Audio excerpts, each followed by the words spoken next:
Machikahan tayo! Narito naman po ang inyong Chikang teacher. Ngayon, ang pag-uusapan po natin ay factor theorem. Ano ba ang kaibahan nito sa remainder theorem? So, factor theorem, if P of C is equal to 0. So, kung papalitan natin yung value ng X natin, ng C, dapat daw ang makuha natin ay 0. Then, X minus C is a factor of P of X. Conversely, if X minus C is a factor of P of X, then P of C is equal to 0. So, basta dapat, para malaman nating factor siya ng isang value or ng polynomial natin, yung divisor natin, ay dapat ang remainder niya ay 0. Okay? To prove of the factor theorem, so let Q of X and R represent the quotient and remainder respectively. If P of X is divided by X minus C, then, so pag dinivide natin yung X minus C, so we will have P of X over X minus C is equal to Q of X plus. So, ang remainder daw po dapat natin ay 0. Okay? So, P of C is equals to 0 implies that the remainder is 0. So, yun yung factor theorem. Dapat wala tayong remainder. Next one, if P of X, so since nag-multiply tayo both side or ng X minus C, so magiging P of X is equal to X minus C times Q of X. Ngayon, multiplying both side by X minus C. So, yan yung makukuha. Makakancel to. Since 0 na lang din naman yun, hindi na siya mamumultiply. So, Q of X times X minus C. Thus, X minus C is a factor of P of X. Okay? So, paano po ang gagawin natin? So, conversely, so kanina, we have P of X is equal to X minus C times Q of X. So, since X minus C is a factor, ayan, P of C, kung papalitan natin ng C, is equal to C minus C, yung X natin, pinalitan natin ng C, times Q of C. Magiging C minus C, by evaluating P of X at X minus C yan. So, C minus C magiging 0. So, thus, P of C is equal to 0. So, kung kagaya kanina sa remainder theorem, yung nakaraang video natin, that C minus C will become 0 and 0 times Q of C. Remember, kahit ano pong i-multiply natin kay 0, ang sagot pa rin po ay yung 0. Okay? So, let us have this example.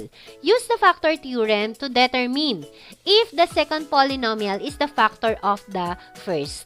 We can easily evaluate the following using the remainder theorem. Paano po? Yung P of X natin, P of X is equal to X squared minus 7X plus 6. Ang kailangan lang naman nating patunayan kung bang factor niya yung second polynomial nung first polynomial. Kung factor theorem po ba ito? Or gamit yung factor theorem kung factor siya. Ngayon, ang X natin, X minus 1 equals 0. So, kukunin natin ang value ng X. X equals positive 1. So, yung P of, papalitan natin yung X ng 1. So, is equal to 1 squared minus 7 times 1 plus 6. Okay? So, this will become 1 squared is 1. Negative 7 times 1 is negative 7 plus 6. Then, combine like terms, yung 1 plus 6 ay 7, minus 7 is 0. Therefore, P of 1 is equal to 0.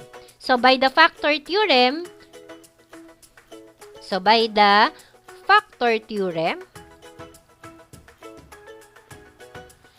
since P of positive 1 is equal to 0, then X minus 1 is a factor of X squared minus 7X plus 6. Ayan. So, using the factor theorem, we can easily identify kung factor ba yung ating device ng second polynomial ng ating first polynomial.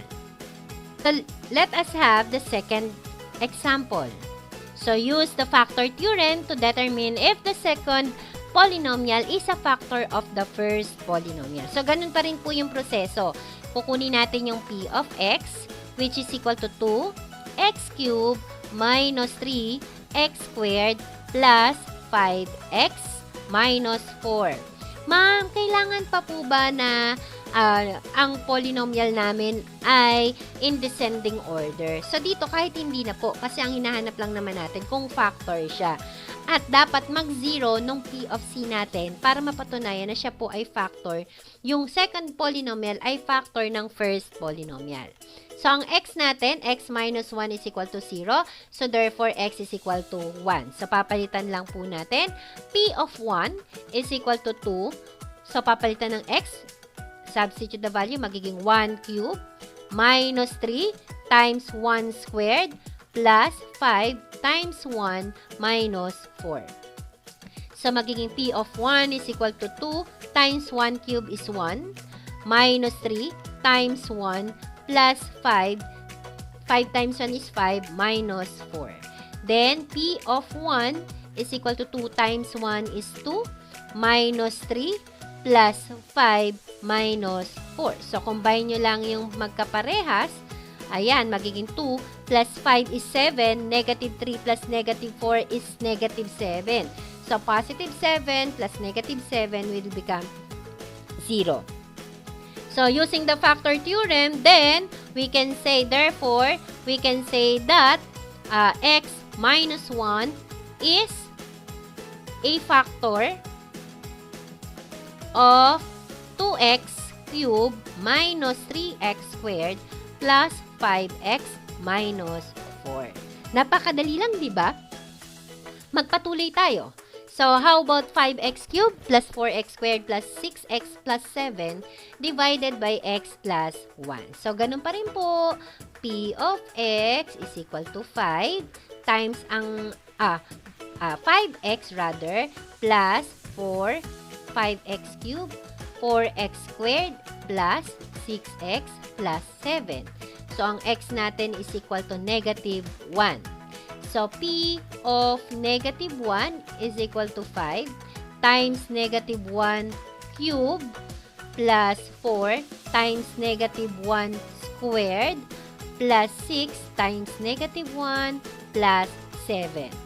Then, we will have p of negative 1 is equal to 5 times negative 1 cube is negative 1 plus 4 times negative 1 squared is positive 1. Positive 6 times negative 1 is negative 6 plus 7. So, p of negative 1 is equal to 5 times negative 1 is negative 5 plus positive 4 minus 6 plus 7. So, again, combine nyo ulit yung like terms. So, ito, 7 plus 4, 4 plus 7 is 11.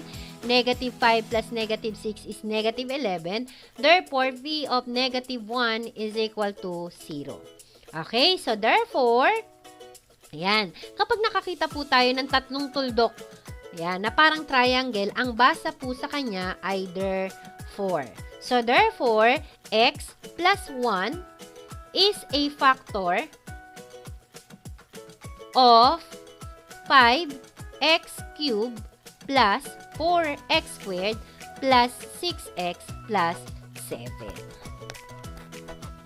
Magpatuloy po tayo. So, given 5x raised to 4 plus 8x cubed plus x squared plus 2x plus 4 divided by x plus 1. So, p of x is equal to 5x raised to 4 plus 8x cubed plus x squared plus 2x plus 4. So, ang x natin ay equal kay negative 1. So, p of negative 1 is equal to 5 times negative 1 squared plus 8 times negative 1 cubed plus negative 1 squared plus 2 times negative 1 plus 4. Then, magiging p of negative 1 is equal to 5 times negative 1 raised to 4 to pala. Sorry. Negative 1 raised to 4 is positive 1 plus 8 times negative 1 plus positive 1. 2 times negative 1 is negative 2 plus 4. So, magiging P of negative 1 is equal to 5 minus 8 plus 1 minus 2 plus 4. So, maging 5 plus 1 is 6 plus 4 is 10. Negative 8 plus negative 2 is negative 10. So, positive 10 plus negative 10 is 0. So, therefore, P of negative 1 is equal to 0. So, therefore, x plus 1 is a factor of 5x raised to 4 plus 8x cubed plus x squared plus 2x plus 4. Ayan. Ganyan po, paano kumuha ng ating using factor theorem. So now, let us verify that x minus 1 is a factor of 3x cubed minus 8x squared plus 3x plus 2. So, ganun pa rin naman po.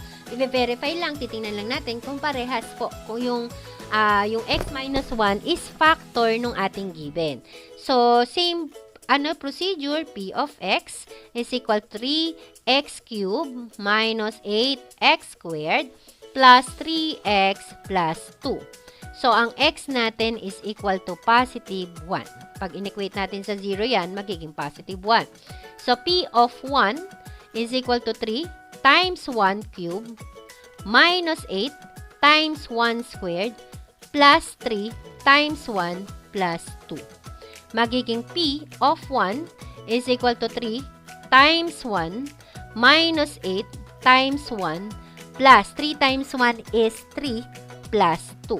So, P of 1 is equal to 3 times 1 is 3. 8 times 1 is minus 8. So, 3 plus 3 plus 2. So, maging 3 plus 3 is 6 plus 2 is 8.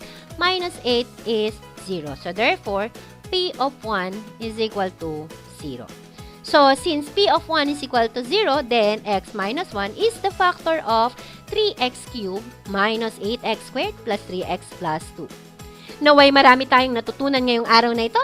Iyan ang ating maths sayang kwentuhan. Hanggang sa muli, huwag kalimutang i-click ang like, share, at subscribe. Paalam!